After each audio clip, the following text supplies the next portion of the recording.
Atlanta Raceway here on Green Flight TV. Welcome, race fans, one and all, back to the Velocity Online Racing IndyCar Series. It's round 7 of 9 here at Michelin Raceway Road, Atlanta. And what a night it is set to be. My name is Ola Ramble alongside Lucas Moody. We bring you all of racing action from start to finish here on this fantastic Saturday afternoon. It's going to be a wild one here this afternoon, Lucas. 69 laps of racing action set to kick off here for the Michelin Raceway Road Atlanta, and qualifying getting underway as of right now. It's going to be a fun ride here for the next hour and a half or so as we get set to go racing once again at the home of Petit Le Mans. A fun ride indeed.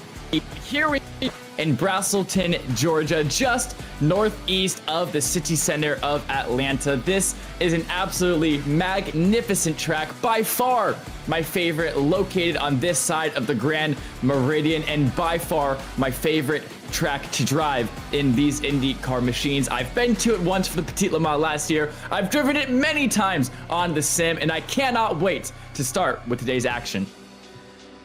It's going to be a wild night here this afternoon as we are currently in the midst of qualifying, cars circulating around the racetrack here at Road Atlanta. It is Q1 and the Group 1 currently out on the racetrack. No time's been set, but opening laps are currently underway. You're looking at Anthony Heitzma currently fighting his way around through the bottom of the hillside through turns 6 and 7, and now making his way out towards 8, 9, and then of course the chicane down at turn number 10. So Heitzma, Crocker, Vince Altena, Violas, Kinder, Joheim, Brewer, and Eftink. Currently the cars on the racetrack trying to put down laps.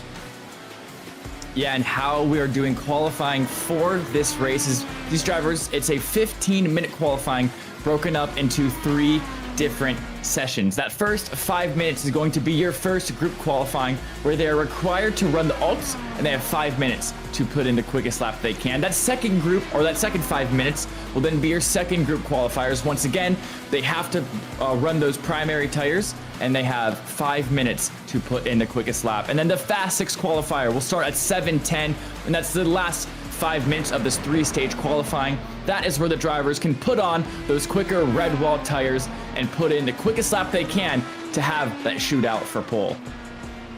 Currently, several drivers still up and fighting their way around this racetrack as Andres Vince fires in the heater at 1:08.893, slowest of the times so far on the boards, as there is Vitor Juleherm. He has just started his lap and is firing his way down the hill through the S's and towards turn number 5 at the bottom of the hill, and the number 21 car stepping the back end out a little bit there, and that's going to cost him a lot of speed.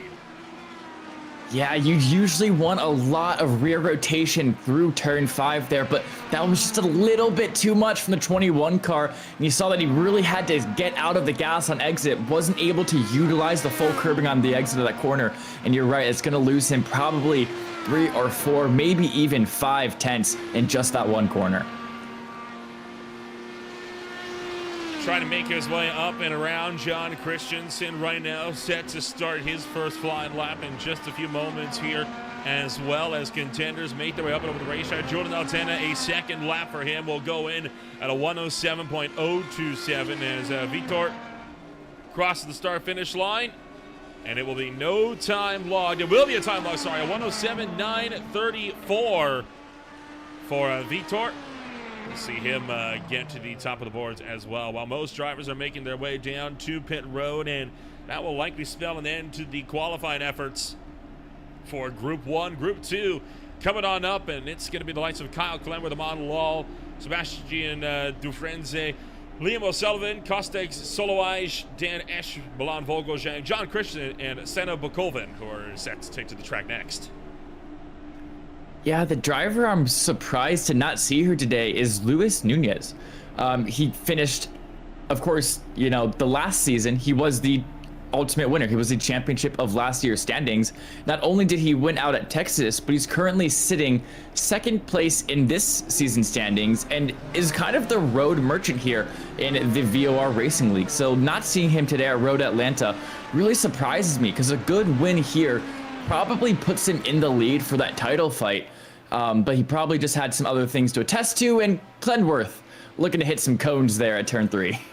Well, good news is not on the flying lap, right? All is well, ends well for the out lap. Several drivers are starting to make their way up and around. And we will be riding on board, by the way, with the likes here of Liam O'Sullivan when he takes to the racetrack for his first qualifying effort here. He makes his way back around through turn 7 and now blasting down the back straightaway through 8 and 9. The longest straightaway, what's going to lead it to the best passing zone down to the turn 10 chicane.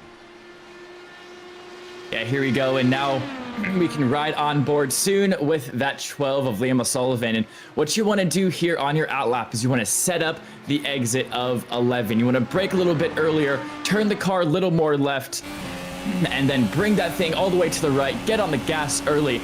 And here we go, starting the lap. First, you want to do, pick out your braking zone. It's just as that asphalt's ending. Go to the left side of the track, down to 5th gear, hard right. Now, this is the hardest part, the blind turn 3. Brake earlier than you want to, turn in more than you want to. And now this is all flat out through 4, flat out through 4A, through 4B, through 4C.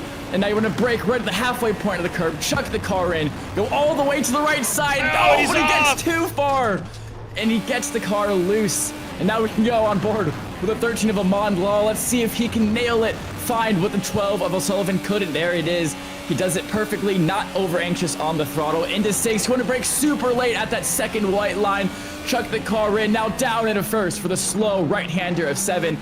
Slowly on the throttle, then boom, absolutely floor it. Get on the throttle as quick as you can through turns 9. Now the run down to 10A and 10B. This is the chicane. You want to brake right around that 100 board, if I can remember correctly. Super late on the brakes, short shift all the way down. Our engine brake to 2nd gear, gets to the rear, stepped out a little bit for rotation, straight on the throttle, hug the right side of the track, gets a little bit loose on the apex of that corner, and then flat out to finish the lap.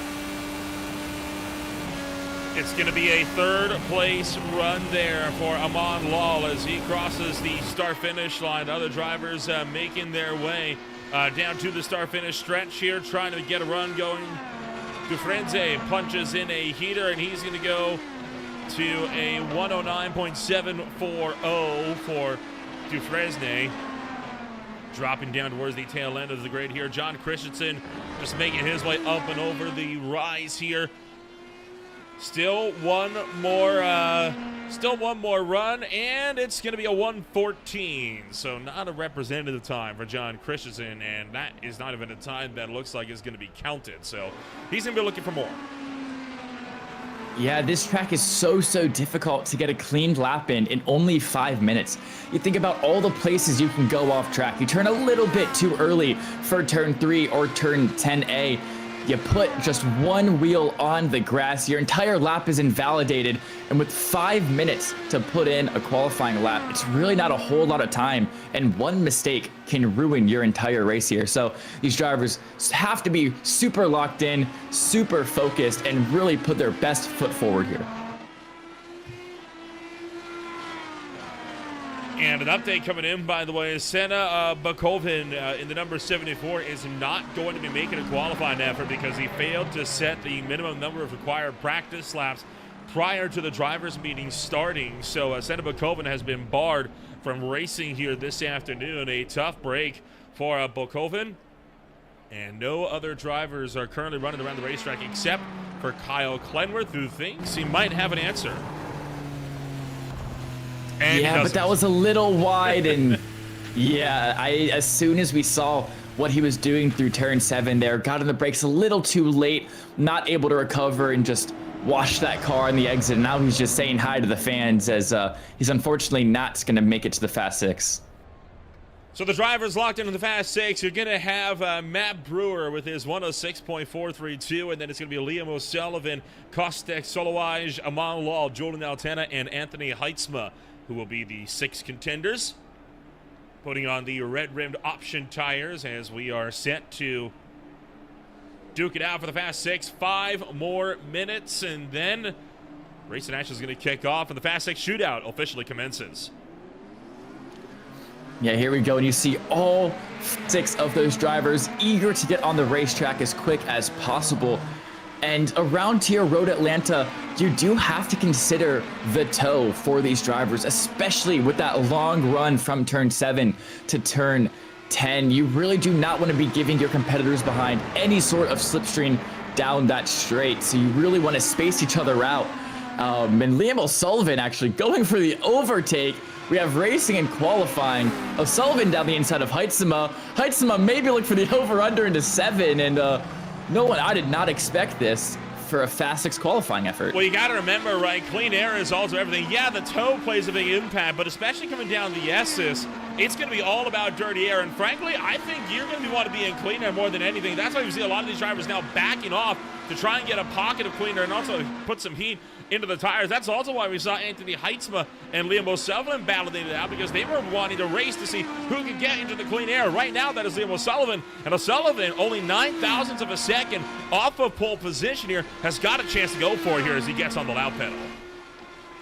Yeah, those, we do have to remember, were set on the primary tires, so I'm expecting these laps to get 6 to 7 tenths quicker, I should say, than what the representative times were on those primary tires. But yeah, Liam O'Sullivan going to be the first person here to set a lap. That will be our benchmark time, especially because he was, like you said, only 8 or 9 hundredths off of Matt Brewer's time in that 14 machine. But with 3 minutes here and all of the drivers starting their first lap very early, I do expect these drivers to get definitely 2, maybe even 3 laps in. But here's the thing, Nolan, by the time you get to your 3rd lap on these alternate tires, the rears become super overheated. You get very little grip out of 10A or 10B, very little grip out of 7. It's hard to improve on your times. Field's going to dive into the turn 10 chicane as Liam O'Sullivan trying to see if he's got it for pole position here this afternoon. Through the final corner and across the line for Liam O'Sullivan. It's going to be a 106.249. Now next across the line was going to be Aman Lal. Kostek right behind him. Kostek to provisional pole. Here comes other contenders looking to fire in some heaters as well. Right at the buzzer. Back here, Julian Altena way down to the field. And again, still warming the tires. He is saving some tire wear here for the second attempted lap, and he's only going to have 1 shot. Yeah, so either he made a mistake on his first lap, decided to back off, keep some temperature out of the tires. Oh, it's a big moment for the 12. And that's going to be an off-track 1X. That's going to be it then for Liam O'Sullivan's qualifying effort. He's going to draw to a close. Anthony Heitzma was not able to get a good lap in a 107.291. That's a quarter of a second off Julian Altena and 1.4 seconds off a provisional pole. Trying to see if he can fight his way a little bit further up the grid here. As Anthony Heitzma coming down to the start-finish line. Does the 22 machine have what it takes here at the buzzer? Top end of the racetrack. He will go no quicker. 7,000 of a second off the pace. Matt Brewer improves up to the second place spot, but he is still 3 tenths out. That leaves it just down now to Julian Altena to see if Altena's got an effort to go for 1 more. Yeah, and a 105.7 is a very, very quick blistering lap, but Brewer only improved 3 tenths on his alternates, and O'Sullivan only improved 2 tenths. So there was definitely still a lot of time out on track for those 2 drivers. They just weren't able to find it, or maybe made too many mistakes. And Altena now going through 10A and 10B absolutely nails it over the crest of the Fox Factory corner, down through turn 12 and across the line. Where is this lap going to place him? Is it going to put him on pole? No, here we go. not No, even he just close. moves up to 4th. Only down to 6.5 tenths of a second there, and that is going to do it then for our qualifying effort here this afternoon. Unless Anthony Heitzma thinks he's got an answer for the field here. Heitzma's still pushing. I think Heitzma's got one more flyer that he's gunning for here. Popping up and over the curbing. He still is a second and a half off provisional pole. 7/10 just about off of him on Law to the stripe. And it's not going to be an improvement as the lap was invalidated. So that is going to be it then. Qualifying officially here in the books. And, well, we are just about ready for the main event here coming on up in just a moment here, Lucas. Yeah, and with Kolstek Solowaj currently sitting third in the championship, and Julian Altschner currently sitting fourth. This is a great start of the race for them, as Solowaj will be taking pole. Altschner will be starting fourth in this race here as well, and they are looking to challenge Kyle Klenberth, our current championship leader, and Luis Nunez, who's currently in second and not at this race. So keep an eye on Solowaj and Altschner to really move up the standings and put a good title fight on here tonight. We'll take a look at the championship points here real quickly right before the right before we get this race officially underway. Kyle Klenberth, like you say, up there with a sizable gap, but that gap one that could come down quickly. Luis Nunez still in the hot fight with Kostek for the number 2 position in the points, and they are both trying to see if they can chase down Kyle Klenberth for provisional pole. And of course, the team points: Julian Altena clear. Altena Autosport clear by, well, it's a huge margin, isn't it? Over 100 points back to Rogue Racing. So it does definitely look like Altena Autosport's the one to beat in the team's championship. Yeah, it's going to be a very hard team to compete with. You think of all the great drivers they have on that team: Amon Lal, Julian Altschner, of course, the league owner, and I believe a couple others that I cannot remember off the top of my head right now. It's a hard team to try to compete with. Rogue Racing, of course, led by Kyle Klenberth, is trying to make a charge, trying to make an effort, but at 109 points back and 3 races left in the season, it's going to be a difficult one. So with all that said and done, it's time to take a rundown on who's going to be starting where for the main event coming on up here in just a moment. And how about that? The rain has officially arrived here at Road Atlanta. It's going to be an interesting ride as, well, starting on the top step of the grid, it's going to be Kostek Solowaj or Fury Simsport of row number 1 alongside Julian Altena for Altena Autosport. Row number 2, then, you're going to have Julian Altena alongside Anthony Heitzma for Ardent Motorsports. Row 3, it's going to be Anthony Heitzma alongside Brian Fiolis. And, of course, further back in the grid, row number 4, you got Brian Fiolis and Roden Eftink. Row 5 on the grid, it's going to be Marshall Crocker Jr. alongside Vitor Gilheim. Sebastian Kinder starts on row 6 alongside Andres Vinche. Then it's Sebastian Dufresne sitting back here in 13th alongside Kyle Klenberth. Dan Ench started in 15th. Milan Vogelzhang at 16th. Senna Bokova was set to start at 17th. It won't be racing here this afternoon. John Christensen will start alongside him in 18th. So with all that said and done, the rain is not fully hit yet. It does look like, for the most part, still dry out there on the racetrack. So the rain is not quite out there for the time being, but it's going to be a bit of an interesting ride here to see how this one pans on out, as it seems to be very spotty at the moment. Yeah, these drivers have 3 options for tires to what to start the race on. Primes, the alts, or of course those full wet tires. I believe the right call right now is 100% those red walled alternate tires. The primaries, you simply don't need the long run pace if the rain is coming and you're very soon going to have to pit on wets. But at the moment, those wet tires probably aren't necessary because, you know, the track just started to rain. The track probably isn't that wet yet.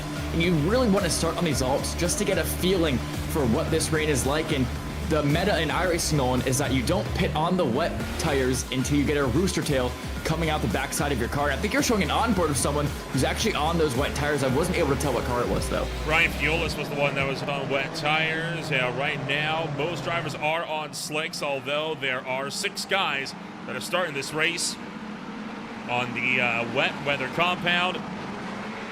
Time to get the party started. It's go, go, go in Brazil Hazleton, Georgia, the Michelin Raceway Road Atlanta. A big chop across the nose, looking for 3-1 here, coming down to the turn number 1. Rooster Tails kicking up in the braking zone at turn number 1. As Phil fires up and over the hill, back down in towards turn number 3. That blind right hand that you alluded to in qualifying. Some cars daring to go side by side through here as Matt Brewer leads the way at the bottom of the hill to turn 5 and now headed towards turn number 6.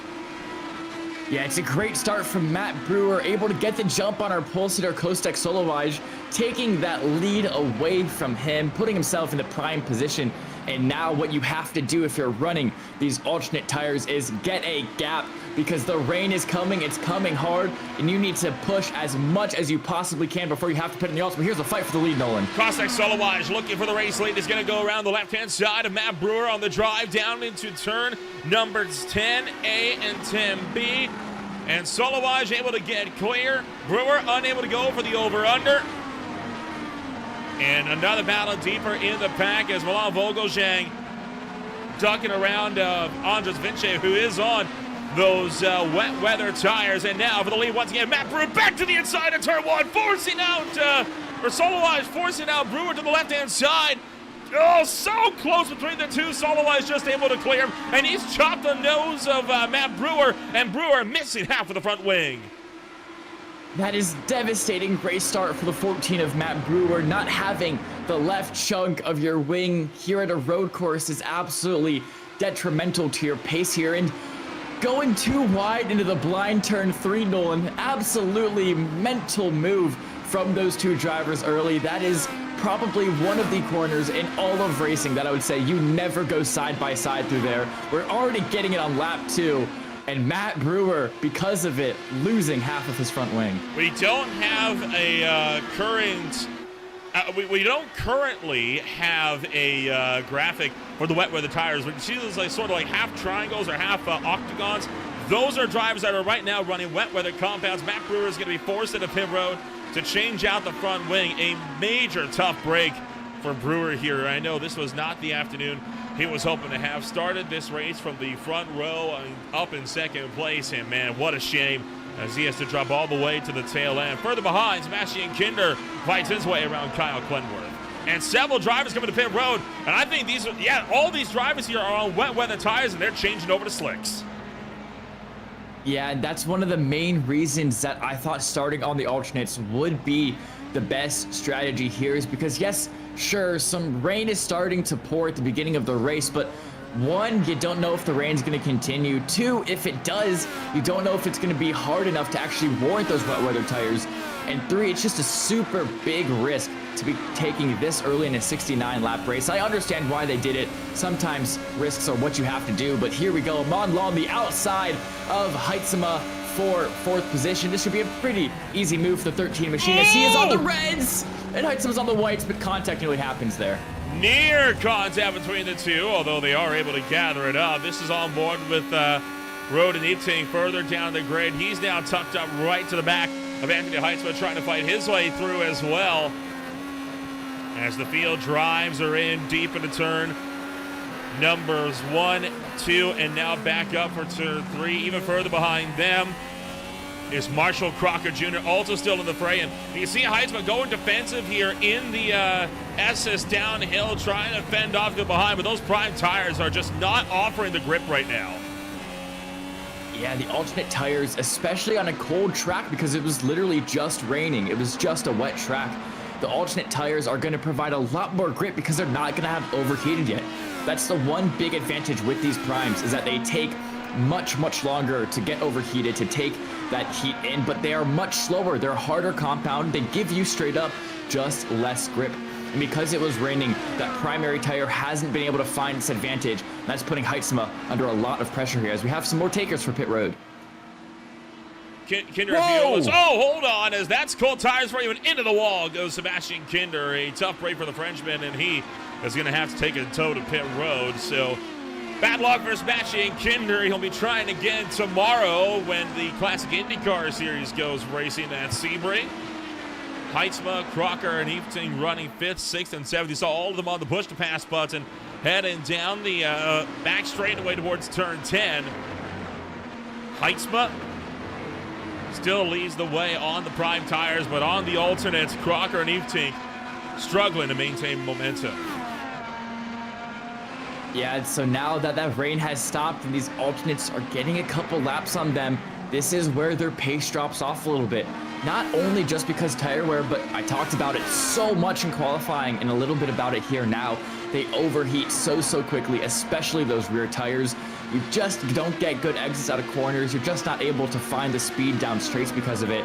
And now that Heitzma was able to defend for those couple laps for the primary resource, but here we go, a dive bomb from Crocker Jr. on the inside of 10A, and he will clear Heitzma for 5th place, but maybe the over-under, Nolan. Marshall Crocker Jr. making good use of the push to pass. Road and Eveting also on the button as he's going to duck around Heitzma as well, trying to make short work and open up the door. But here comes Heitzma trying to cut back to the inside into turn number 1. Heitzma's not giving this one up without a fight, and clearing him is going to be Road and Eveting. So Eveting gets around Heitzma, and that might be game over for that battle for the time being, as they have now caught up to Marshall Crocker Jr. And that is a lap car right now in front of Crocker that is slowing him down. That is Sebastian Dufresne, who was one of the drivers that started this race on the wet weather compound and, well, had to come to pit road as a result. This is going to be on board with Sebastian Kinder and his spin that sees him into the wall and, well, out of the race. Just clipped too much of the curb. Yeah, that's a really weird spin. Not what I see in the dries ever. So I think what happened is that curb on the apex of turn 3, just a little bit slick, a little bit wet from the rain that we got earlier this race. It caught Kinder out, excuse me, and it probably would have caught me out too, as that's usually a curb you can take a lot of as the lap car goes to the grass to avoid any sort of interference with the lead car battle. I'm actually not opposed to that move. Man, I mean, these guys are going at it here. You saw Crocker and Eveting threatening to go 3 wide into 10A, and that is what has now allowed Heitzma to close back in and try to have an attack down the inside of turn 1. But again, those prime tires with no pace underneath right now. And now coming up to turn 3, or through out of turn 3, Julian Altena losing a spot to Amon Lull, as Lull in the VOR machine gonna pounce and fire his way up into 3rd. Yeah, remember that's team principal on team racer rights there. So Amon Lull definitely has to tread carefully because, you know, last thing you want to do is get kicked off your team for taking out your boss. But I'm sure those two are fine. I'm sure they're good friends. And I'm sure it's all in good fun. And maybe, just maybe, we have different strategies playing out from a lot of these drivers because, Nolan, this could be a fuel race here. With 69 laps, it is 100% an easy 3-stop strategy. However, back when I did my race a couple Thursdays ago in the Indycar, I was able to extend to 25 laps in a stint by lifting and coasting and using map 5. So, the 2-stop is definitely possible here tonight, and I am very curious to see if some drivers try it. A battle further down the field. Kyle Clenworth fighting it out with Matt Brewer here. Brewer attempted to go down the inside, and down the inside he will go. Remember, Matt Brewer had the front wing chopped earlier in this race and was forced to come down to pit road as a result. Now, fighting his way back into a top 10. So, Brewer's race still not done. He can still walk out of here with some pretty decent points as this race advances deeper and deeper into the night. Yeah, and for a lot of these drivers that have felt unfortunate early on in the race, as Matt Brewer sends it over that turn 3 curb, it is going to be damage mitigation here for this race. Just pick up as many points as you can, try to keep your tilt under control, and drive that car to the best of your ability. But currently sitting in 9th with a 17-second gap to Vogelsang ahead, he's got a lot of clean air to really just push his car, make up some time, and I kind of like this strategy of hitting a little bit earlier. Definitely, he's going to have to pit at least 2 more times in this race with some fuel saving, so he's going to be a little bit of offset from everybody else, but Matt Brewer was somebody who showed a lot of promise here in qualifying, who showed a lot of just straight up raw pace. So he has the clean air to put in some good, clean laps, and now, let's see, can he lower that gap to Vogelsang and even start reeling in the drivers ahead, and by the time everything is said and done, Nolan, can he still find himself a podium here? A podium, I'm betting not. We're talking almost a 30-second gap up to that. So I don't think he's going to be able to go for an actual podium, but I think he might be still able to potentially walk away with the top 5. And that is only if he's able to really keep that pace up. Right now, Vitor Gilharm further down the field, at risk of going a lap down. He's fighting out with Andres Vinche, the car center of your screen, and then John Christensen in the midst of this three-way fight as well. This is all for 12th place. These are drivers that all started on the wet weather tires, and out of the ones that came out of pit road, Vitor is on primes. Vinche and Christensen, though, both on alternates. Yeah, I think the alternates are definitely the better long-run tire over the primes, even though you would think otherwise. The primes in a 23-lap stint, usually you'd think they're better. Oh, it's a little bit of a lock-up there for that blue car. Can't remember who it was. Usually I think the primes are better, but at least in my opinion, if you're able to underdrive the alts a little bit, you can keep up a better pace for longer, simply because, once again, they give you more grip. So I am definitely on that red wall sided tire here, or I'm on the red wall, I'm on the alternate side here, essentially, is what I'm trying to say. And I do believe that is the right choice. Lal and Altena still within 3/4 of a second, as well as they continue to battle it out with one another as they fire down the hill and in towards turns 10A and 10B. Aman Lal keeping up pressure. Ducking around, and there goes Lal. He's going to charge through and be able to make up yet more ground. Just behind them, Road and Evetink. Oh, hold on. We got one car up and off the road just in front of these guys. Not sure who that was. It may have been Dan Ench. Yes, we'll get a replay here, then see what happened to the 52 of Dan Ench. We're going through the exit turn 1 here. This is turn 2 and a quick snap of right in turn 3. And yeah, simply just carried a little bit too much speed in the corner.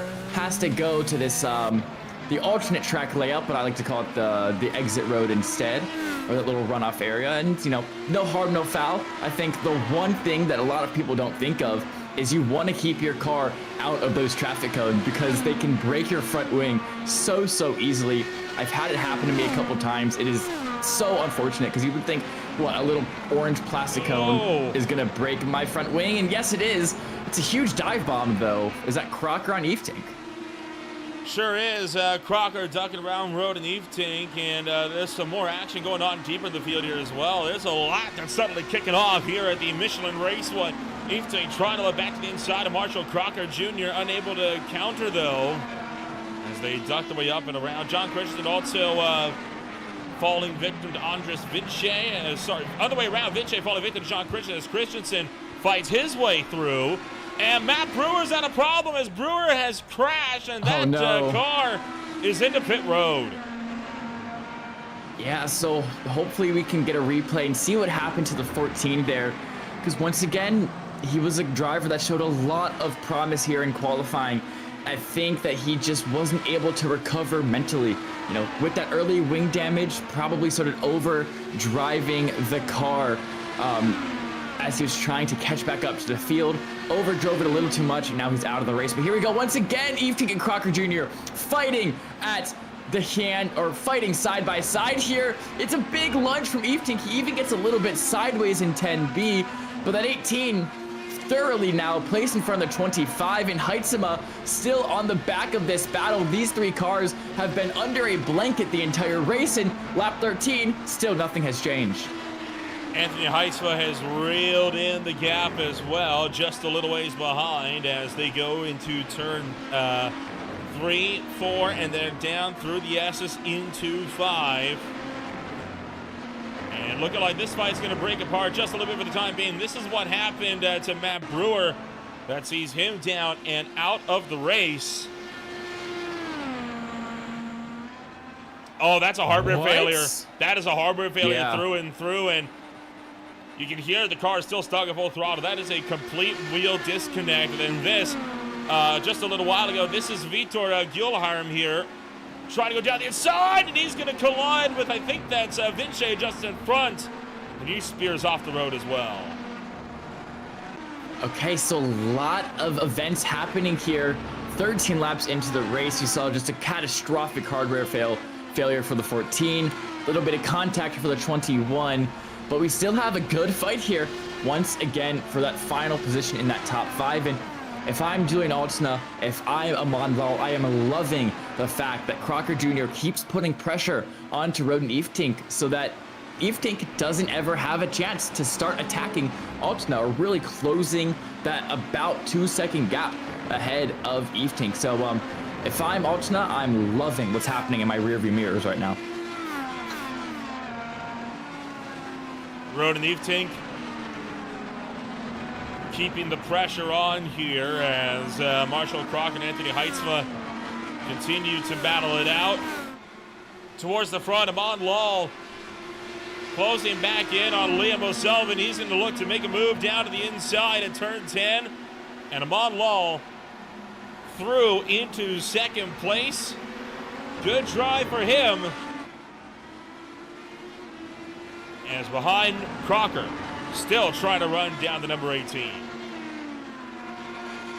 Yeah, and Amon Lal just doing absolute God's work here, making up a ton of positions on these really quick drivers like Liam O'Sullivan, like Julian Altshuler. And now, can he bring the fight to Kostek Solowajic? Currently 11 seconds in first place. That's going to be the job of the 13 now to reel that in and really give the fans a good battle here. Hopefully by the end of the race, but it's going to take a while because with the way Solowajic has been putting in laps, the most that Amon Lal would be able to gain on him is probably 3 to 4 tenths a lap. But now he's just going to put Liam O'Sullivan right behind him, not even focus on him, and just focus on the car ahead. As here we now are on board with Roden Eeftink, that 18 machine. Of course now, finally he has escaped from Crocker Jr. and caught up to the back of Julian Altshuler now. Gap still hovering around 3.5 to 4 tenths of a second here. Eeftink all the way up to 5th place after starting back in 8th as well. Towards the front, Amon Lal continuing to track clear of Liam O'Sullivan as well, not allowing for O'Sullivan to get close enough to have another go at him. Remember, of course, those two drivers, I do believe, are teammates as well. So it makes sense that they're not too eager to fight it out, at least for the moment, with one another, but doesn't mean they're not going to go at it later on. Yeah, you're completely right, Nolan. Currently for Alternate Autosports, it is a 2-3-4-10. So an amazing race here for them. Of course, John Christensen, actually now in 9th place, is also on that Alternate Autosport team. So once again, a great effort from all 4 of these drivers, locking out the back 2 podium positions and a 4th place as well. But here now we have, I believe, that's Brian Fiolis fighting Kyle Clenworth. Clenworth just gets out of the way. They're on the same lap. They're all a lap down.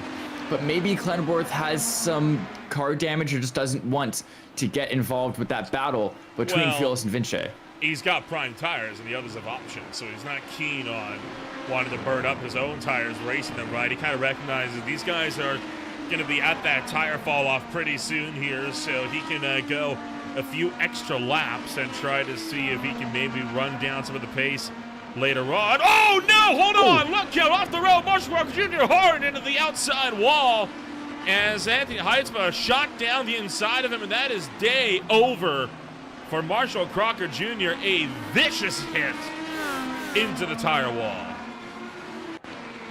Why are we going too wide through turns 4? That is only a recipe for disaster. Oh, Crocker Jr. gets a little wide. Heitzma, though. You have to let off. Never go too wide through 4. Not only did he send it, he simply just didn't hold the apex. Well, I mean, right there, Crockett's loose, right? And it looks like he's actually trying to hold wide here to let Heitzma through. I think just miscommunication there. I think Heitzma didn't realize that Crocker was trying to let him through, so he went in there with the intention to race, and that's all she wrote. Yeah, I agree. If Crocker is trying to let Heitzma through, then okay, sure, we can send it there, but still the 22 wasn't holding the apex of 4A. You saw how wide that he swung up, because Crocker definitely left this space. It just, Oh my gosh, that is a brutal, brutal contact and hard into the wall for Crocker Jr. as well. I hope that the American Medical Service is on that quickly, because he's definitely going to have to go through concussion protocol there, as that is probably a hit into the wall at somewhere around 120 miles an hour. That's not what you want to see for these racing drivers. Of course, always good that we don't need to worry about such medical stuff when we are when we're in game, of course. But you know, it's one of those situations. Right? I mean, we see this a lot. You know, it's a pretty brutal wrecks that we've seen. I mean, heck, in Classic Indycar Series, talked to them coming on up tomorrow. Well, just 2 weeks ago at the Auto Club Speedway, we saw championship contender Cameron Dance and Franz Josef Sturm both go flying, effectively cockpit first into the turn one catch fence, right? And again, it's one of those moments where you think, boy, am I glad this is just a sim and it's not the real thing, because some of the hits we see are absolutely brutal. But now that leaves us with just 12 cars now circulating. We had 17 start the race. Sebastian Kinder, Sebastian Dufresne, Matt Brewer, Vitor Gilharm, and now Marshall Crocker Jr. all out of the race, and only 7 are on the lead lap. Yeah, I mean, you bring up a great point. A lot of the times with these Indy cars at these road courses, just very long races, it's just a race of survival. Who can last the longest? Who can keep up a decent pace for the longest amount of time? To get a top 10 here, you don't have to be on top 10 pace. You just simply have to make it to the end of the race. I remember when our league went to Long Beach, we finished with 5 drivers on the lead lap, being how tough of a course that is, and with the walls and whatnot and everything that course brings, all the challenges. With the IndyCar also brings as well. Road Atlanta is no different at all, even though there's no walls close to the track, because we have some battles here. This is Liam O'Sullivan in 3rd place, going past a lapped car just on the back of Amon Laldau, who they both now fallen 14 seconds off of solo wide. So that makes me wonder, Nolan, if Amon Lal made a mistake to drop him back 4 seconds. 0.2 of a second. He's going to be close enough to have a look here coming down to the turn 10A. Is he going to have to go for it on his teammate? Yes, he is. Down to the inside of the Law, going to lift a little bit early. Oh, bit of a wobble there for O'Sullivan on the brakes, but he's able to pull it up. So O'Sullivan pushes back through into the 2nd place spot, and now Law will drop back to 3rd, but still very much in that striking distance. Here comes Law. He's got another run going. Not going to go for it, though, into turn 1. Yeah, I mean, that makes sense. Lowell, I should say, sorry, backed off into 10A. He backed off into 1 as well. They probably talked about it. You know, O'Sullivan might have some more pace at this moment in the race, so he's going to let his teammate by there fair and square. And now also, it being lap 21 around here, 20 laps is how far you can make it if you're flat out on the field, on the gas pedal, I should say, every single lap. That is how many laps you have of gas. But I believe what these drivers are going to try to do is break it into 3s. Extend your first stint to 23, extend your second stint to 46, and then you can make it to the last lap on that 3rd stint, making you only have to pit twice, excuse me. So that's what I think a lot of the drivers are doing, unless you're Kostek Solowaj, who pitting at the end of lap 21 either has to do a lot more fuel saving later on in this race, or has to make a 3rd pit stop.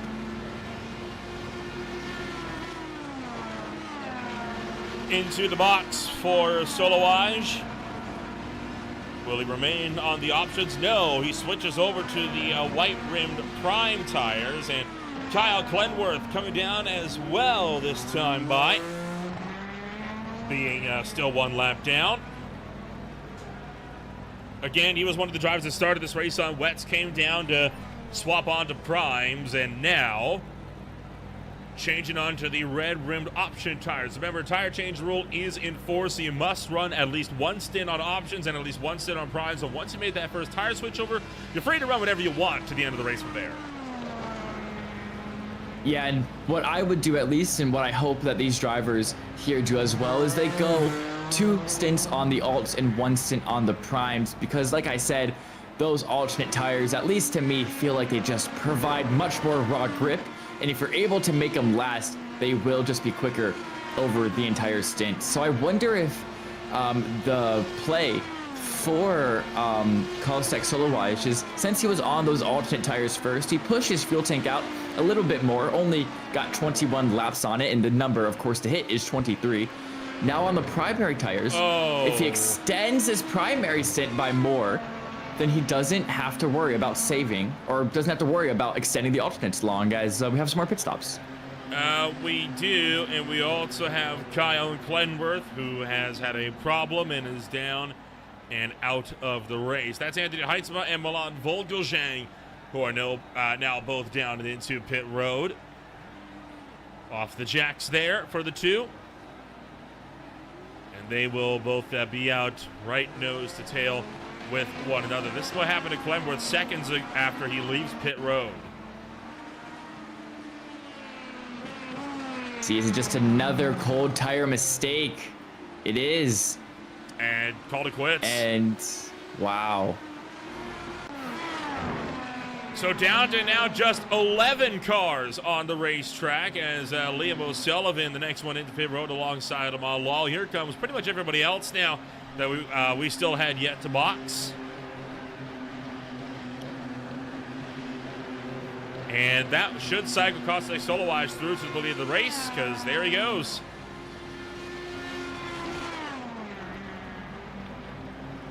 Yeah, but Aman Law and Julian Altena, both of them extended to lap 23. And of course, Liam O'Sullivan as well. And Roden Evetank, I should say, all four of those cars made it to that 23 number that I was talking about. So they are playing the field game here. They're going to split this race into threes, making it a two-stop. And Solowaj has a lot more to do here, a lot more fuel saving if he doesn't want to put himself at the disadvantage of having to pit an entire more time. But like I said earlier, could this be a thing of, okay, let's do 21 on the alts, 21 on the alts for the last stint, and then in the middle, you can do a longer extended stint on the primes. You can do it 25 laps on the primes if you fuel save really heavy. So maybe that's the play that Solowaj is thinking here, but if it's not, then he's going to have a lot of work to do. Virtually every car that just came in came onto the prime tires when they hit pit road. Brian Fiolis, John Christensen, Andres Vinci, the only drivers that are still out there on the red-ringed option tires, but they have also not come down pit road in at least 20 laps, right? So they're going to be in any time now, and we could likely see them switching over to the primes as well. So it looks like we're going to be having a fully prime-tired field out there rather than the usual kind of 50-50 like we are used to seeing.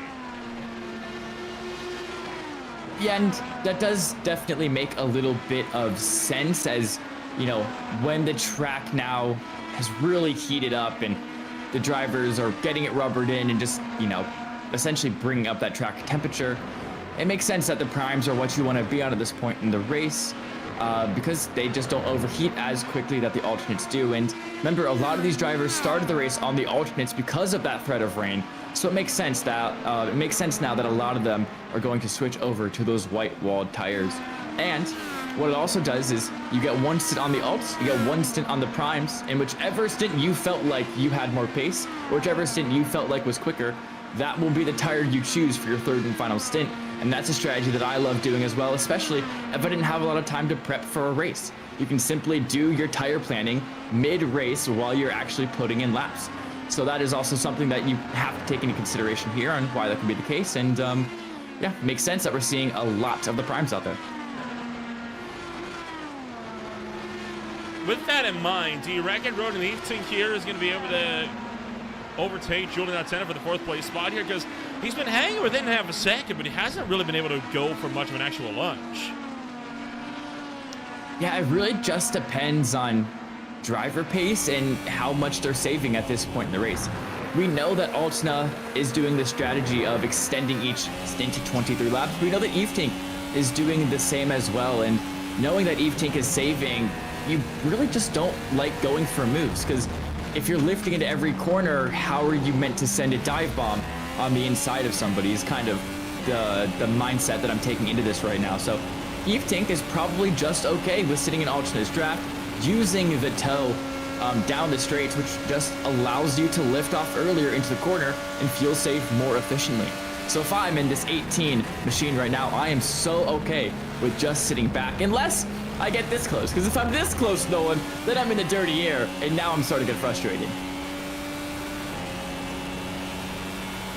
Diving down and into the front straightaway once again as you ride aboard the helmet of Road and Eve Tink here. Another car getting closer to a competitor here. Milan Vogelzang right to the back of Anthony Heitzma here, and he's ready to fight it out as well. So it's looking like Milan Vogelzang will be wanting to have another go at it. Yeah, Vogelzang all the way back up to the rear side of Heitzma, and we do have to remember Heitzma had a pretty hefty contact with the 25 of Crocker Jr. earlier this race, and obviously we see no visible damage, but Heitzma is just going to let Vogelzang by, and probably, at least what I'm thinking, is he might have some side pod damage on the left side of that car that we really can't see. It's very hard to spot side pod damage, but with the contact as hard as he made into the side of the 25, I wouldn't be surprised at all if that thing is not driving up to full capabilities, especially because he is 29 seconds off of the lead now. It doesn't seem like that driver currently sitting in 7th place is up to full pace. And now with Vogelzang getting past the 22, can he close up that gap to this battle of 4th and 5th? This battle that is between Eve Tink and Altna. It is currently a 7-second gap in between Vogelzang and Eve Tink, but you know, cars that are driving in each other's dirty air, cars that are going side by side, they do slow each other down, so there is still hope for Vogelzang.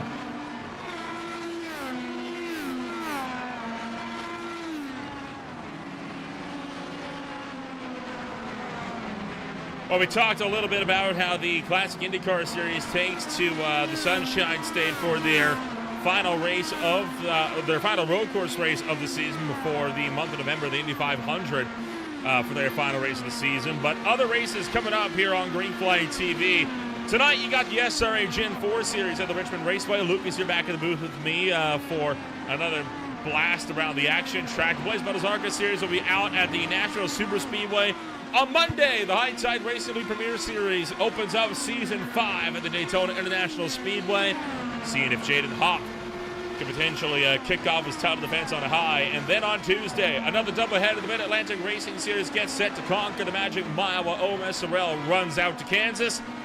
And then the Premier Sim Racing Outlap Motorsports Truck Series will be at the Phoenix Raceway at 8:30 p.m. Eastern Time in the middle of the week as well, alongside the Beer League for their third race in Formula V's as well. All of this and more coming on up. You can catch it all by subscribing to Greenflight TV today completely for free.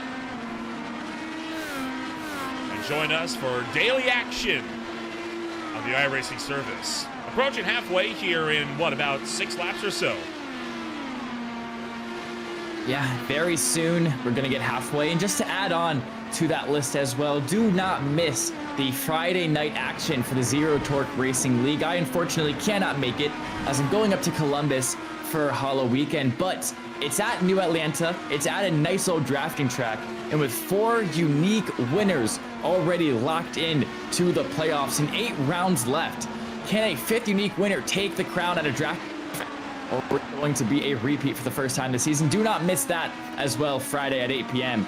as we have this battle having to weave really awkwardly through this lap traffic. You see, I believe, I couldn't quite catch who it was, but that lap get completely out of the way. It makes a lot of sense. You do not want to interrupt anything that's going on with this lap or this lead car battle.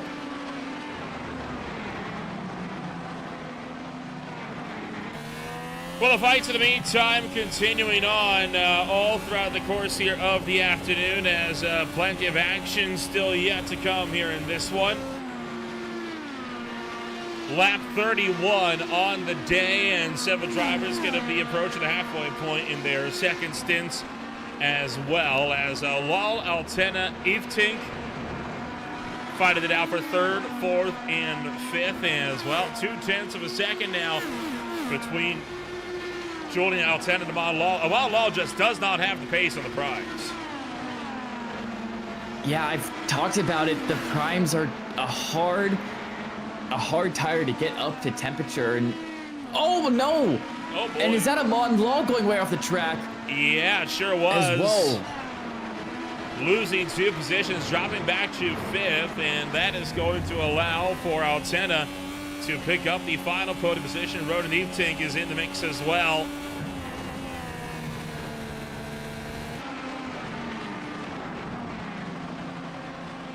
By the way, Kyle Klenworth returning to the racetrack. Now 4 laps down, but still very much out there and looking to have a run going. So Klenworth wanted to pick up some points if other drivers find themselves knocked out of the race. I mean, yeah, that's what you have to do when you're in this championship battle. Remember, he is still in the lead of this title fight, and at this point, it's damage limitation, it's race mitigation, as Nolan was loved to say last night in that ZTRL race. And you have to, if you're in that 37 bright pink machine of Kyle Klenworth, just get out there, drive some laps, and if another person puts it into the barrier, gives themselves terminal damage, you just might be able to make up a spot or two. And that is just the mentality that you have to bring into these championship races. Even though you probably don't enjoy driving 4 laps down in a half-broken car, it's just what you have to do if you want that crown by the end of the season.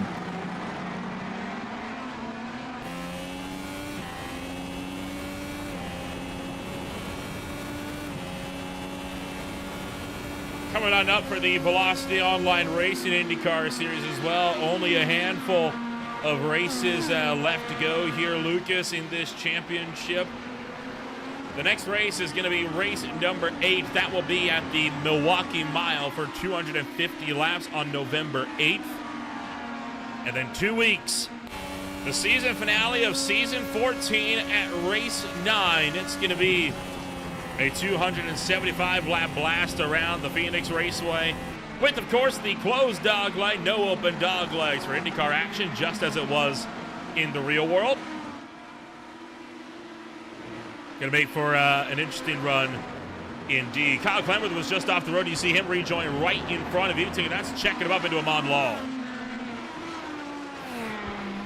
Yeah, this is just awkward. Klenworth now does back off from that battle, not wanting to interfere at all. But yeah, Evetink, Law, and Altena, they're just under a blanket right now, trying to get through this lap traffic. There's another one of John Christensen, the 4th teammates on that Altena Autosports team. As remember, it is O'Sullivan, Altena, Law, and of course Christensen.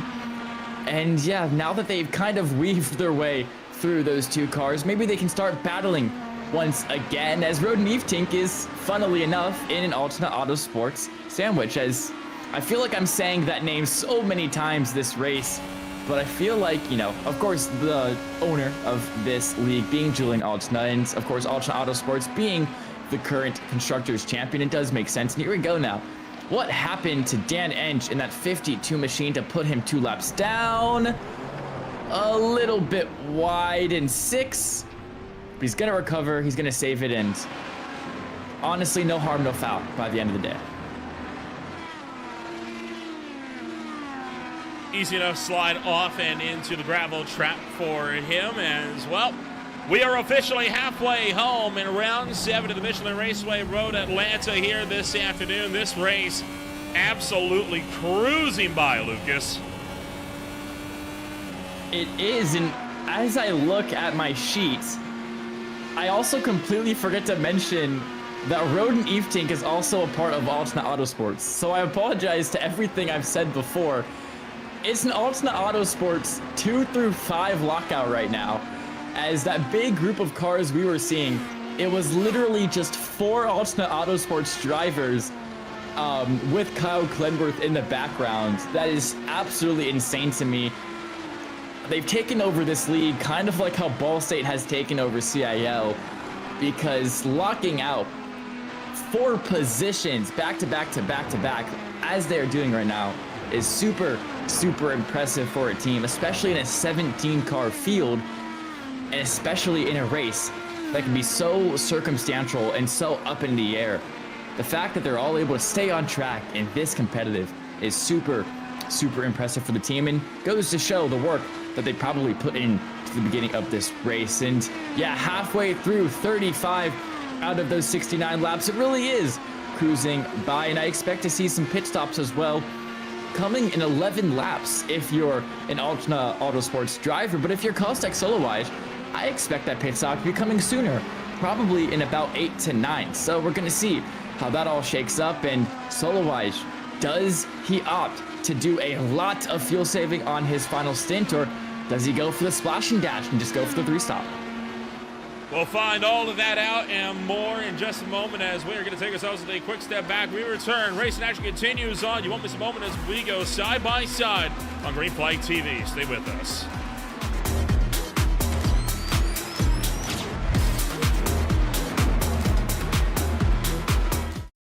Racing isn't easy, but experiencing it is. iRacing puts you in the driver's seat with the industry's leading sim racing game. Drive on laser scan replicas of the greatest racing circuits from around the world. Go head to head against other drivers chosen by skill-based matchmaking to ensure competitive racing at every level.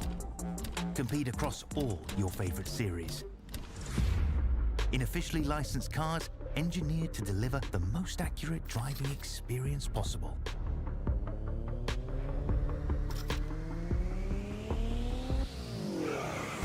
Join a race or host your own with players from across the globe. Race against the computer or in a league with friends. Feel the thrill behind the wheel. Visit iRacing.com.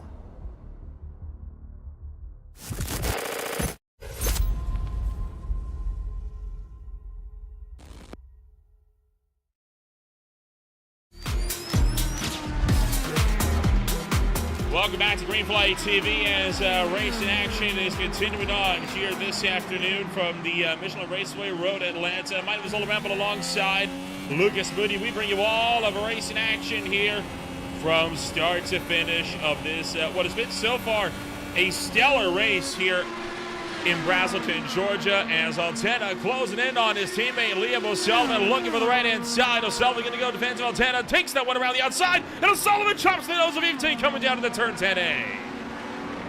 Oh my gosh, teammates are getting feisty here on lap 38 as Altena makes a great move around O'Sullivan, and O'Sullivan backed up just a little bit too much and almost made contact with his other teammate in that 18 machine of Road Evte. So they gotta be careful here. We do not want to see teammate on teammate contact as we did last night. We saw brother on brother contact around Martinsville, I believe it was.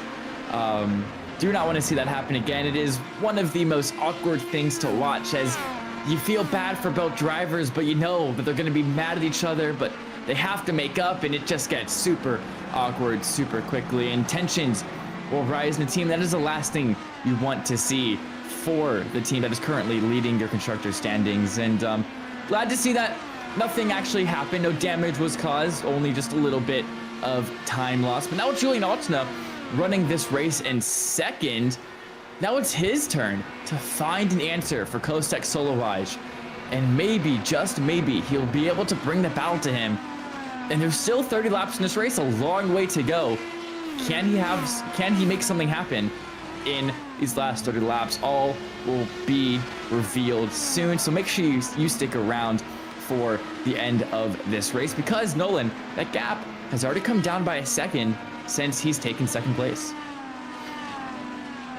And he is pulling his teammates O'Sullivan and Road Evte along, who are right now just kind of running 2, 3, and 4. Tell you what, we got a little bit of an opportunity here. Let's take a rundown briefly of all the drivers so far that are in this grid as we are past that waypoint and approaching the second, we're approaching the second pit window of the night. Right now, Kostek Solowaj continuing to lead the way. He has led every lap pretty much so far, save when he was down pit road. Julian Altena back into number 2 spot, leading teammates 3rd and 4th with Liam O'Sullivan and Road Evte. hot in his heels. 3.5 seconds behind them, you'll find yet another one of those drivers, Amon Law, Milan Vogelzang, situated back in the number 6 spot. Anthony Heitzma down in 7th. From there, it is Brian Fiolis in 8th. John Christensen 9th. Andres Vinche rounds out the top 10 one lap down. And, well, Lucas, you got the back portion of the field, most of which are out of this race. Yeah, unfortunately, a lot of things have happened to these drivers. And I believe that is Dan Ench sitting in 11th. That 52 machine currently sitting 3 laps down. Just behind him, our championship leader, Kyle Clenworth, sitting 4 laps down. And we have 5 drivers who are out of this race. That is, of course, Crocker Jr., who had the contact with Heitzma and a huge hit into the wall. Vitor Gilherme, who got out earlier. Matt Brewer, remember, had that he was actually leading this race by the end of the first lap, but had that contact, breaking his front wing, and was not able to recover, as well as Sebastian Dufresne, who fell to some misfortune earlier on in this race, and Sebastian Kinder, who spun it in turn 3 with cold tires in the wet. And that will be your full 17-car grid. Currently 7 on the lead lap, 12 still out and running, and 5 are completely out of the races. Now we have a replay, Nolan. What happened here? Andres Vinche having a slide through turn 5, keeps it on the racetrack. No harm, no foul. Smokes the tires a little bit, yes, but otherwise, good to go.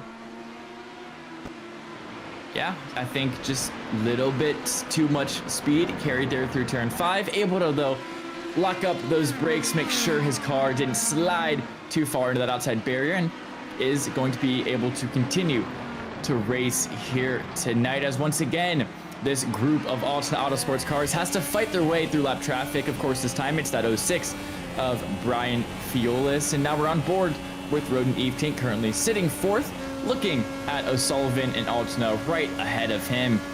And we talked about Altona hopefully being able to bring that gap down to Solowaj, but now it really is just sitting around that 20-second marker and not moving too far from there. So all hope might be lost with 27 left to go and a gap that is not decreasing. Kostek Solowaj, as long as, once again, he can figure out the fuel game here correctly, probably has this one in the bag.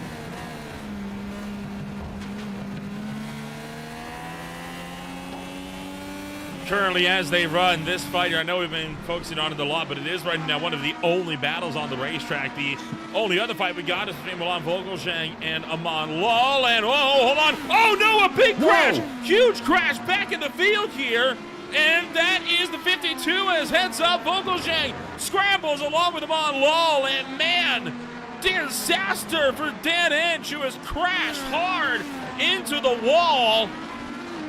What in the world happened in the 2 seconds that we looked away? I mean, absolute chaos here for the 52. I wonder if it was just by himself. It very well could have been. Boy. Hopped over the curbing and then just got run over from behind. And then this right here could have been an absolute disaster. And that was Liam O'Sullivan that ran into him. Yeah, I wonder, I think we're going to get the onboard, if I read your mind correctly. I did read your mind correctly.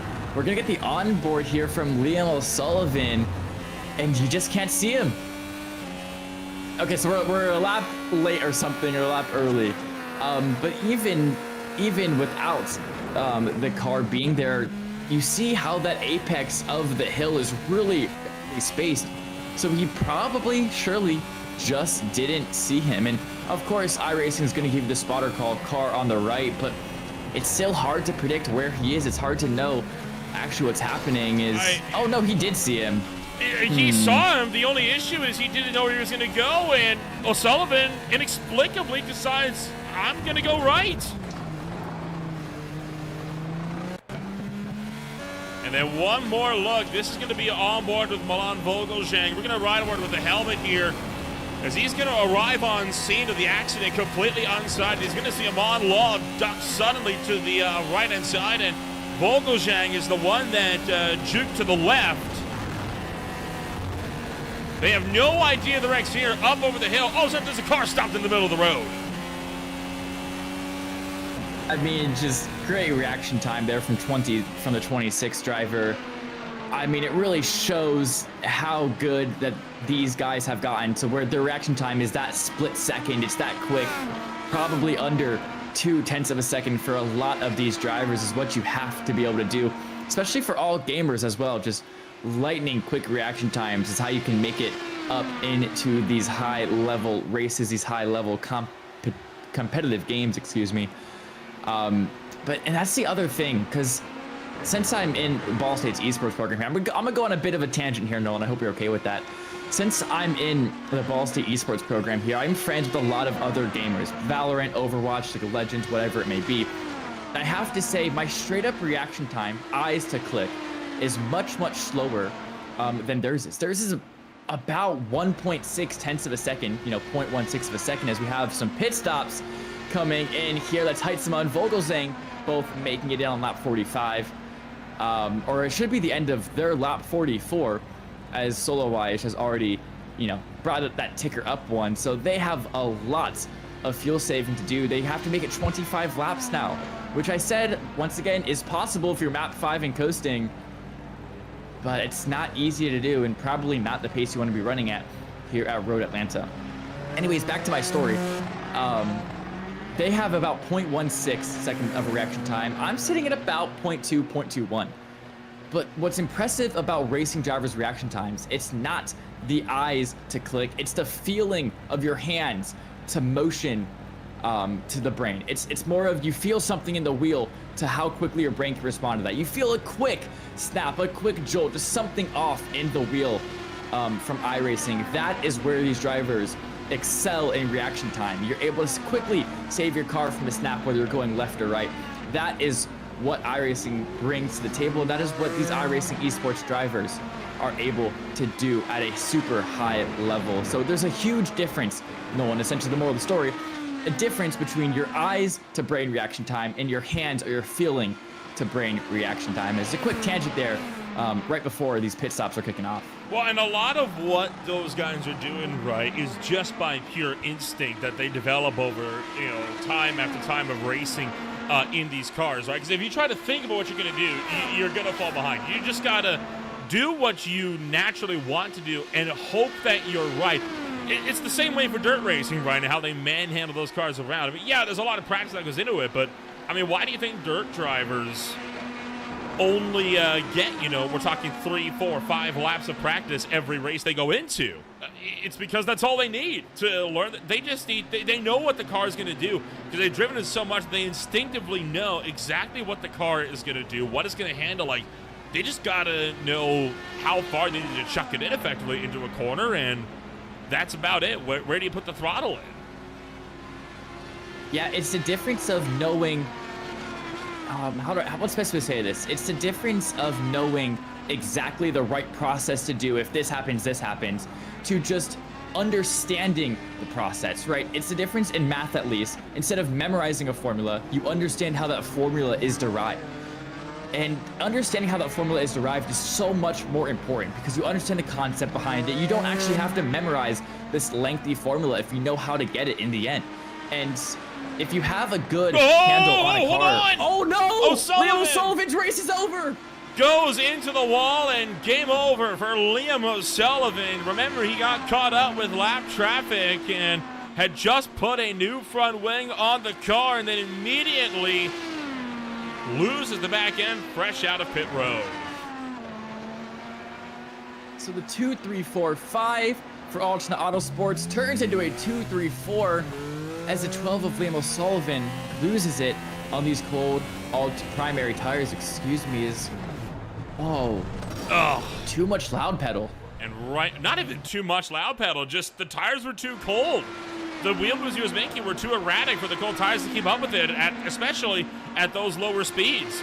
Here comes Heitzman, meanwhile, looking to attack him on Lowell. He's going to try to go around the right-hand side. The battle for fifth is on By the way, you were talking about potentially going options, primes, options. Most drivers have put white rim tires back on the car so they can go the distance. All right, yeah, these drivers, just either the track is much, much hotter here than it was in my races. As I assume that's what happened here. 37 degrees Celsius means absolutely nothing to me, Nolan. Hold up, let me get a European to it's American 98. conversion here. 90, okay, yeah, that is a very hot track temp. I believe for my race, it was about 80 degrees Fahrenheit, so that makes sense. On a quarter track, those alts will typically perform better. On a harder track, those primaries will typically perform better. So, you know, like I said, you do one on the alts, one on the primes, whichever feels better is what you go on for your third and final stint. And a lot of these drivers felt those primes holding their pace better, and they picked that for their last stint here. It makes sense, and I trust their feeling, I trust their intuition, and that also goes back to, I just trust how these guys understand and drive the car. Which is why, you know, they are going to put in practice laps, but going back to what you said with those dirt micro drivers, you don't have to.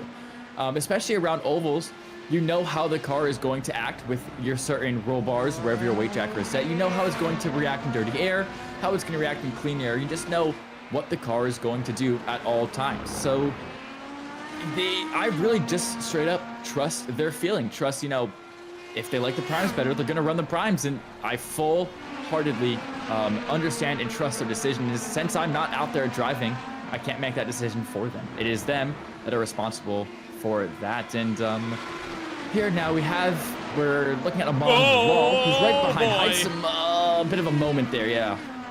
Getting a little bit out of shape there as he's chasing down Heitzman. And I was looking at Glenworth here, right, who's also actually just a spot off the road, unfortunately. But I was going to say, do you want to know who Liam O'Sullivan's crash helps out?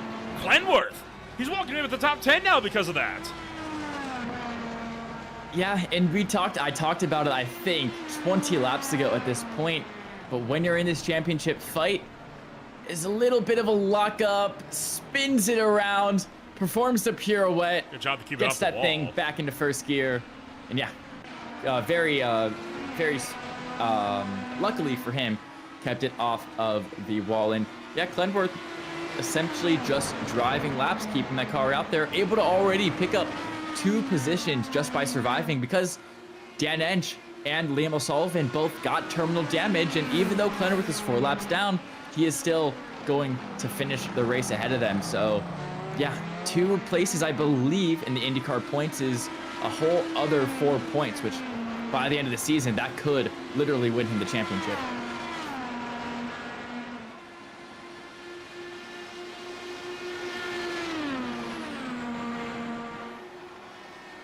So Altena and Eveting continuing in the fight here for second and third as well. Half a second between the two. And for the time being, they are not showing any signs of wanting to get too much closer than that to fight it out. Still got Heitzma. Hasn't been able to break away from the draft from Amon Lal. So this gap still one that could close down as well and then be closing 20 laps. Yeah, now I kind of want to revisit that topic of driving based off feeling and that intuition that these drivers have.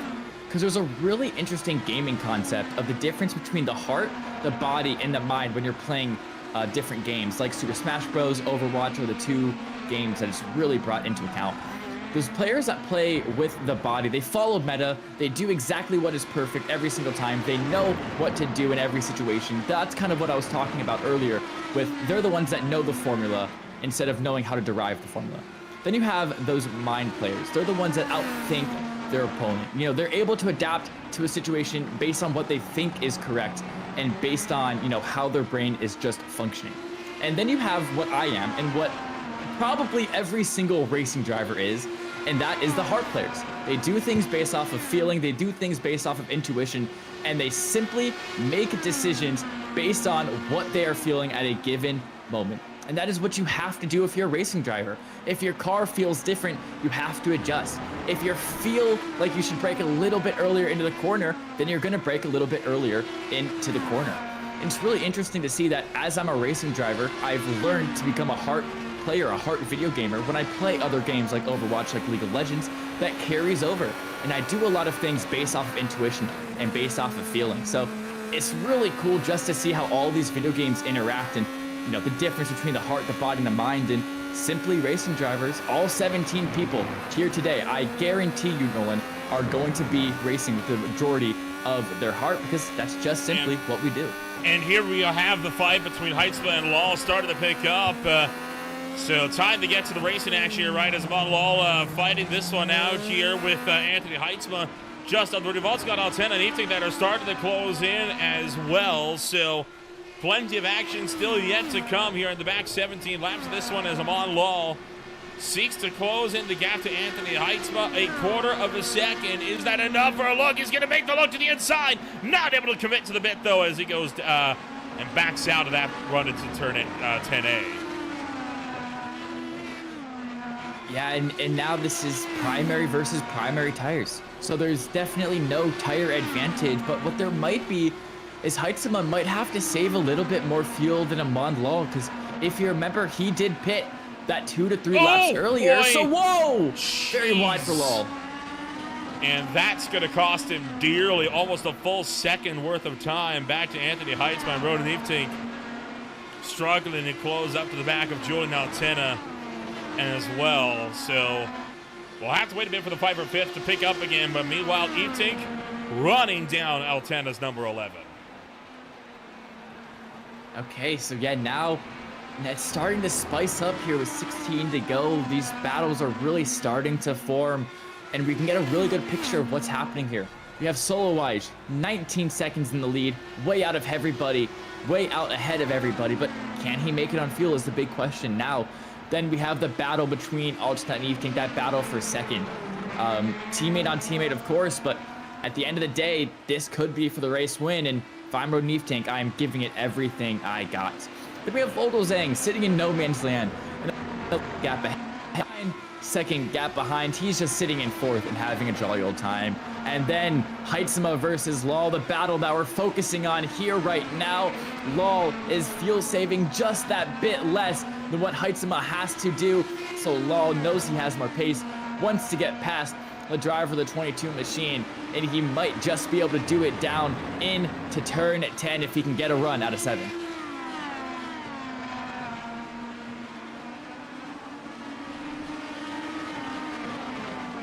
Amon Law trying to duck his way through as Anthony Heitzma under fire, and I don't think Heitzma's going to be able to fend off Amon Law this time by. Push to pass being utilized by both drivers here down the straightaways. Oh, it's a big pinch from Heitzma. Amon Law nearly, no, they make contact. The two of them come together, and footway's broken on both sides of the battle here. Somehow they keep it on the racetrack. Anthony Heitzma with missing the left half of the front wing. Amon Law missing the right half, and Amon Law with a black flag. He'll have to come to pit road to serve that. And Heitzma's in for damage repairs. And we're crashing into each other at Michelin Raceway because 15 laps to go. It is go, go, go time for these drivers. They want to battle each other. They want to fight for every position, especially finishing top 5, Nolan, at the end of the day. Just feels good to say, but neither driver left each other the room they should have. Contact was made, and their cars even merged into each other for a time there. But it looks to be like both of those drivers hopefully have fixable damage, and they're able to get that down pit lane back repaired to full order. We might see both those drivers return back onto the racetrack, but if not, Nolan, it's once again Cledworth making up more positions just simply by being out there and surviving.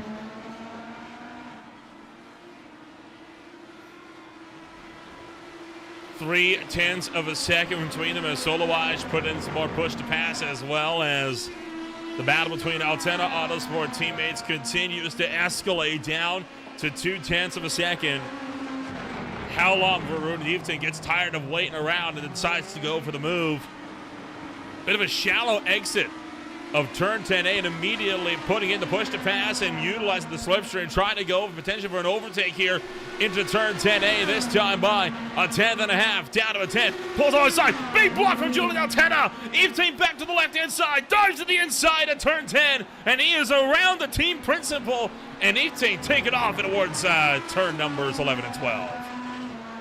Feisty move there from Julian Altena, putting a huge block on his teammate Evetink, defending the inside into one for his life. And I would love to get a replay of not only that, but oh no! Is that Clenver spinning? One car off the road and big issues. Not sure who it was, and I think it was for Amon Lal, who has actually just been disqualified. Amon Lal hit the exit limit, and he's been DQ'd. That or he failed to serve. I don't actually think he did come down pit road, so I think Amon Lal hit the instant limit. Oh no. And that, a disqualification, Nolan. Not only does that lose him all of the positions he gained, that straight up puts him finishing 17th, dead last in the points. And a big rear lockup just gives him another 2x. And that is enough to send him over the edge. And, well, Roden Evetink now up into the second place spot. Started the runaway as the fight continues to close in. Let's ride on board the Julian Altena for a few laps. We'll let you feel the noise here on Green Flight TV as time continues to slip away.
Well, the fight's starting to really pick up pace here between the top two with less than 10 laps to go. Roden Eefting continue to hold on, but Julian Altena closing back into a 10th and a half as they enter turn number 1 and not willing to let his teammate go down without a fight.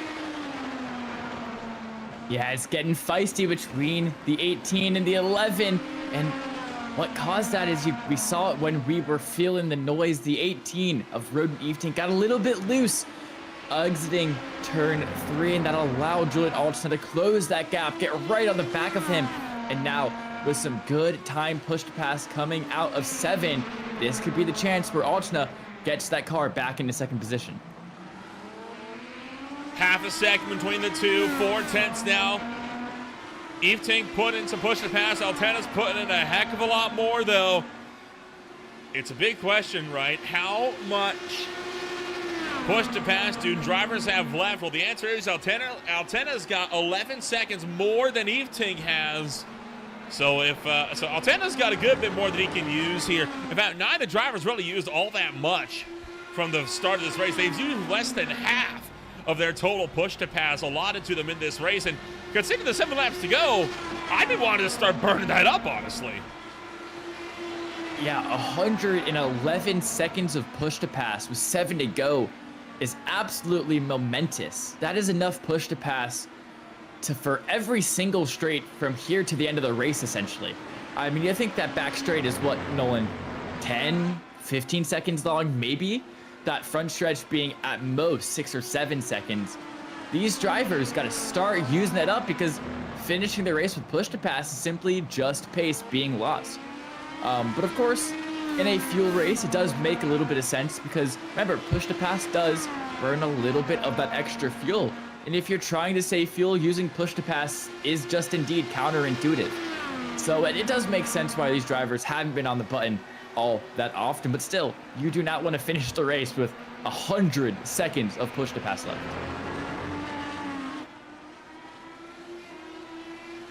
Kostek Solowash continues to lead the way at the very front of the field by a good long while, so he's going to be having quite the effort for it. Let's get a chance to get a word in here with one of the drivers that is no longer in this race before the end. We'll speak to Dan Ench here, who unfortunately finds himself down and out of the race. Dan, a tough way to close out racing action tonight for you. What happened from your perspective? Well, I'm not exactly sure what happened, to tell you the truth. Well, overall, again, not the way we're hoping to have this race go down. This late in the season, what does this mean for you and your championship goals? Championship goals? Come on now. I'm just out here having a little bit of fun. I'm not really entertaining any championship aspirations. But, yeah, I had a whole line of the leaders behind me, and I went to the right, and the first couple went right by me, and then all of a sudden I got tagged. And I can't figure out. That wasn't like Liam at all. Well, we got 2 mile-long races left. One going to be, of course, at the Milwaukee Mile in Wisconsin. The other one in Avondale, Arizona, and Phoenix. What's going to be your take as we swing to 2 higher downforce ovals before the season's out? Well, my goal is to get a couple of top 10s and get a couple of those 20th place finishes and DNFs out of the way on the scorecard. That would be kind of nice to see if I could get into the top 12 or 13 or so. I think that's about where I should be. So we're going to be trying to do that and trying to get up toward the front a little bit so I can get a little screen time for als.org. That would be nice too. Well, Dan, we'll wish you the best of luck then when we swing out to Wisconsin next week. Congratulations on what so far has been a relatively good season for you, man. Unfortunate way to end out the night. We'll see you next time out in Milwaukee. All right, you guys are doing a great job. Keep it up. Dan Ench coming home. He'll be classified as 12th by the end of the night. A tough way to end his night. And Julian Altena having an issue as backing off falls off by 1.3 seconds. Yeah, that makes me think, Nolan, that either one, he just messed up the corners, essentially, or maybe got a little bit damaged. But what I think that is he burnt a little bit too much fuel trying to fight with Roden Eefting for second place, and now he has to compensate for that and back off a little bit, lift the throttle, maybe even drop those engine maps down a little bit. As I say that, he is reeling that gap in right away. And yeah, you saw that just that little bit of tap of push to pass coming out of 5 there. That's what you want to do. You don't want to run the push to pass down the entire straight because it's mitigated returns. You know, as you gain more speed, the push to pass gets less and less effective as the straight goes on. So you want to use it at the start of the straights and then stop it midway through so you don't waste it. Just like Julian was doing there, he stopped it by the time he got to turn 9 because that is the most efficient way to use push to pass, ERS, any sort of energy recovery system like that. Half a second between the two as they will take 3 laps to go. The fight continues on. Both drivers running the prime tires, both of them on the same lap in terms of tire strategy. Kostek Solowaj will be looking to take 2 to go in just a little while. Right now, there's no competition to disrupt these 2 drivers, so they are more than free to just fight it out amongst themselves. Yeah, I mean, it's that benefit of just putting yourself in a good position late in the race, so it's a little bit wide, though. Exit a 6 for Roden Evetink. He's got to be careful about making these mistakes. One minor mistake, Nolan, and your team boss is right there waiting to pounce on you. And now with 3 to go, the question comes down to, did Kostek Solowaj, did he save enough fuel to make it to the end on this final stint? Or does he have to come down pit road one final time for a splash and dash? Honestly, I don't know.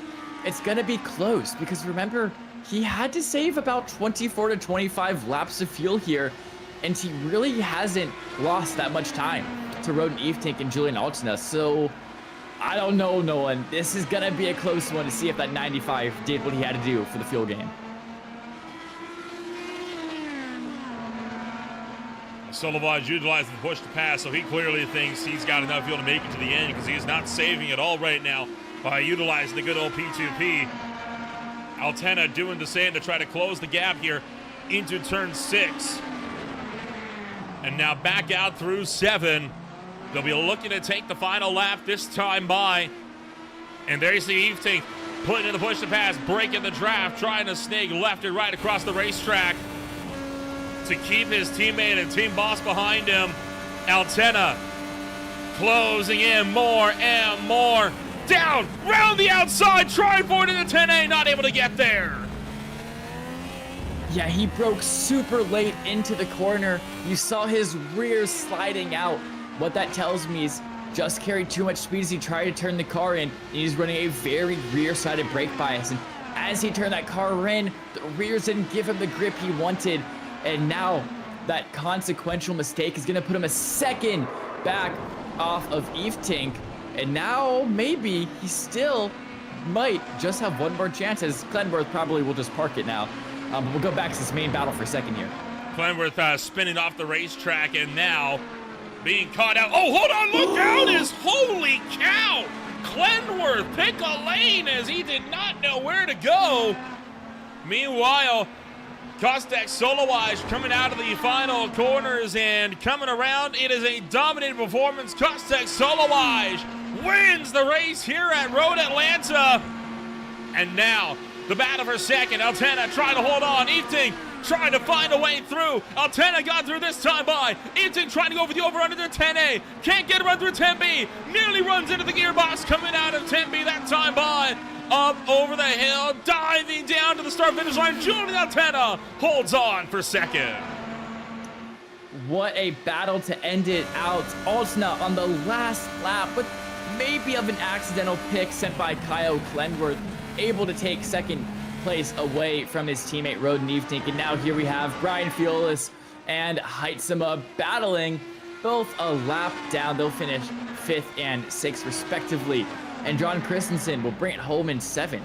The 3rd finishing Altena Autosports driver of the day, as unfortunately for Liam O'Sullivan and Amon Lal, they both will not be finishing this race. And of course, behind Christensen, it is Vince and Kyle Clenworth finishing out your 9 driver grid here. Not 9-driver grid, but 9 drivers who finished the race out of the 17-driver grid.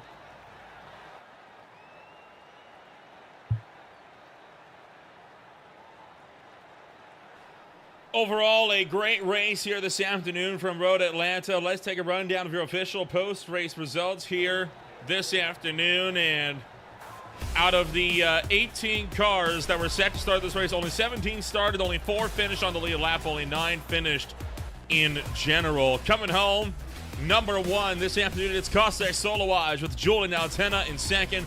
Road Liefting finishes off in third with Milan Vogelsang in fourth. Heitzma back in fifth. Brian Fiolos in sixth. John Christian was in 7th, Andres Vince in 8th, Kyle Clemworth, the last car to finish this race, in 9th, and, Amon Lal DQ'd out of this race, classified in 10th.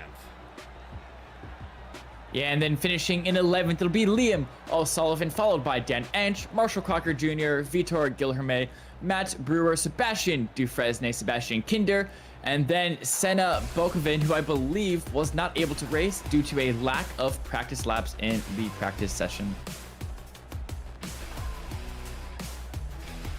And all of that takes us to the close of racing action here this afternoon. Let's get a chance to give a chit chat here with the drivers that come home, numbers 1, 2, and 3 here at the end of the night. It was quite the wild ride that we saw for several drivers in this field. One driver that did not have a wild ride, Kostek Solowaj, coming home number 1 this afternoon. And Kostek, what a dominating performance from you today. By far led the most laps this afternoon. What about Road Atlanta just clicked for you this afternoon? Well, I know the track a lot. I did a lot of laps. I'm not kind of the oval racer. I race a lot of the road courses, so it was pretty natural for me, I guess.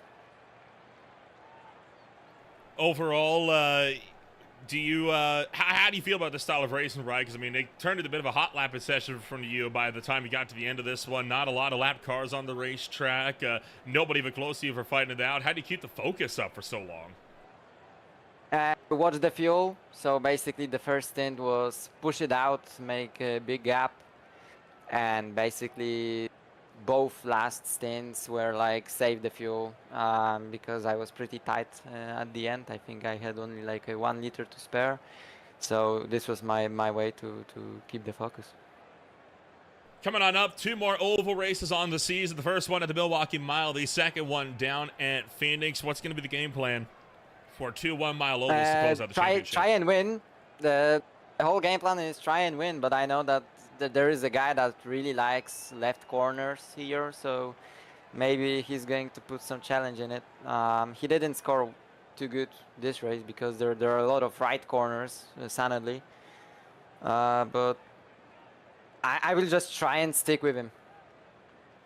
We'll wish you the best of luck then next week in Wisconsin. Congratulations on taking number 1 this afternoon in a dominating show, and we'll see you next week. Yeah. Kostek Solowaj comes home number 1 this afternoon, and now the other driver we're going to be interviewing today on the podium is Julian Altena, besting his teammate Ronan Liefting in a podium battle. Lucas, you're standing by with number 2. Yes, welcome Julian Altena, getting that move done on the last lap for second place. Talk us through it, because we saw Kyle Clentworth a little bit unsure of where to go in the lane. Were you scared that contact would happen? Just talk us through what you're thinking.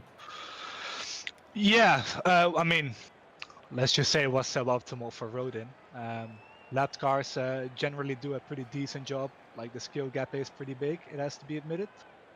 I do think Kyle did everything he could to sensibly move out of the way. I think he was just a bit freaked out with 2 leaders coming up behind him, which happens. But yeah, that definitely forced Rodin into a mistake, and I was able to capitalize on that. The plan at first in the final stint was, once he got around me, to just settle in for 3rd place, but excuse me, I saw him really struggling in the S's, and that's why I needed to set up the move. So once I got the S's down, I was able to just stay close and then make the pass on the push to pass, because I noticed the draft was pretty big. Yeah, I got caught out one time. I was joking with Rodin, like, oh, there's also a strategy, just drive really slow and catch me off guard. But now it was a fun battle, of course, racing with teammates. The most important thing is to get to the end, which we did in a pretty good double podium position. So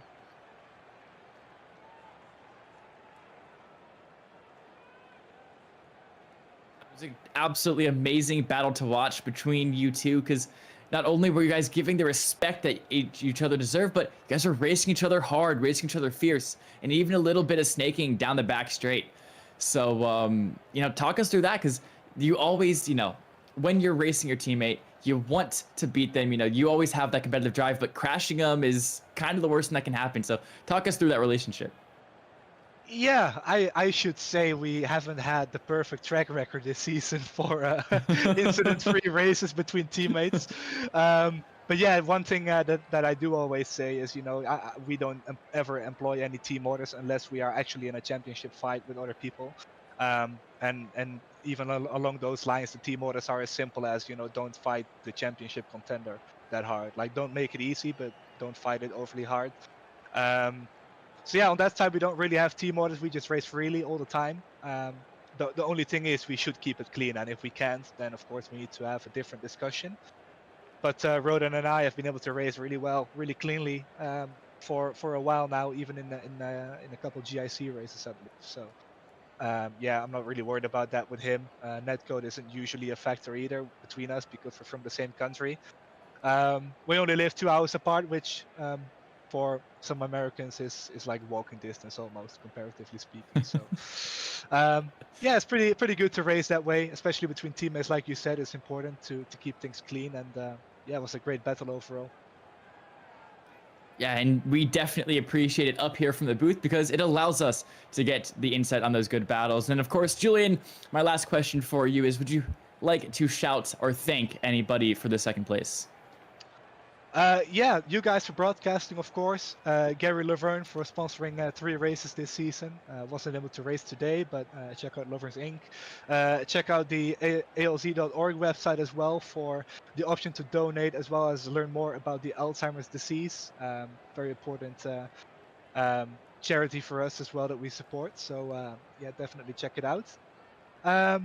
The teammates did a great job today. Really, really unfortunate for Liam and Aman to have FPS issues throughout the race. They weren't really able to show what they could achieve at the end. Their pace was just as good as mine, if not better. So yeah, just great teamwork overall today. Cheers to the lap cars as well. I didn't really have any issue with them today. Some people did, but at least to those who didn't have any problems from me, thank you. All the drivers that came out, I know it was a hard race. Very boring one. We gave the drivers the chance for another sprint event, and they didn't take the bait. So that's just what you get sometimes with these longer races. I'm personally a really big fan of sprints. I hope they return next season. More news on that later. But yeah, I enjoyed it nonetheless. It was a nice battle with Rodan, as I covered. But yeah, thanks to everybody, also the viewers, and my girlfriend downstairs too, for cooking delicious dinner as always, supporting my racing. I put on Google TV for her to watch the race because she was watching Criminal Minds, and I can't accept that, so I put the race on. All right, well, yes, thank you so much for taking the time out of your day to join us and talk with us, Julian. Absolutely, thank you guys. Thanks, Nolan, as well. All right, now give it back to Nolan to take us out and finish off this amazing race that we had here tonight. Quite the race that we had here to have this one here this afternoon. Of course, a lot of action still yet to come up later tonight as well, when racing action is set to make its return to the Richmond Raceway for the SRA Gen 4 Series when they go racing at it once more. That'll be tonight with the Classic Indycar Series out at Sebring. Tomorrow night with the Blazing Pedals ARCA Series at Nashville. The High Tide Racing League takes to Daytona with the Mid-Atlantic Racing Series out at New Hampshire. Oma Sorrell will be outside the Kansas Speedway with the Premier Sim Racing Outlaw Motorsports Truck Series taking to Phoenix later on this afternoon. If you want to find out more about who we are and what we can offer you, check us out today at www.greenflagtv. More racing action still yet to close out the season. 2 more races, a mile in length for both. We'll see you all in 2 weeks when we return to Milwaukee. See you there.